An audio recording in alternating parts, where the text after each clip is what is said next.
In the last 5 decades, democracy has been spreading throughout Africa, but it's recently gone backwards.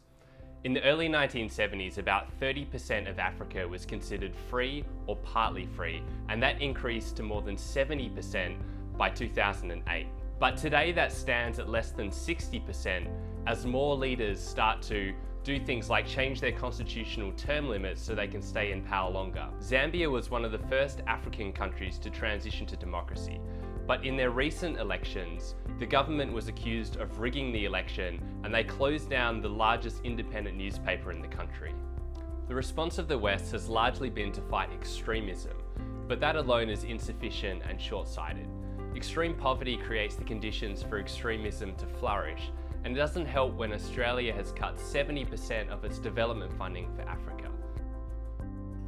The Olympic has now concluded, but what's going to happen to the stuff that's been built for it? In economic terms, it's actually a really poor investment decision to host the Olympic Games. But at least in Rio, they're reusing and repurposing all the stadium that's been built for it. The ground for the Olympic, for example, is going to be rebuilt for public spaces. And an example of an arena that housed 12,000 people is going to be broken down and rebuilt for classroom to host up to 2,000 students.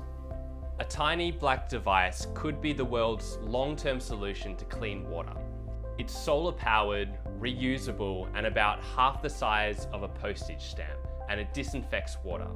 In early testing, this device killed 99.99% of bacteria, and the researchers were like, we didn't expect it to work that well. The device contains layers of nanoflakes, and when mixed with water and sunlight, that creates hydrogen peroxide, which disinfects water. There are more than 650 million people in the world who don't have access to clean drinking water, and this could play a huge role in helping people lift themselves out of extreme poverty. The United Nations has estimated that 400,000 people have been killed in the Syrian war, and recent images of Omran Daknish sitting in an ambulance after his house was bombed has brought the issue of Syria back onto our news feeds. But amongst the tragedy, a group called the White Helmets has recently been nominated for the Nobel Peace Prize. These are volunteers who risk their lives every day. They don't care about what religion or political affiliation you're from. They risk their lives to save people who have been caught up in the aftermath of airstrikes and attacks. We're encouraging you to donate to the White Helmets Hero Fund. It supports white helmets who have been injured and families who have lost loved ones whilst volunteering.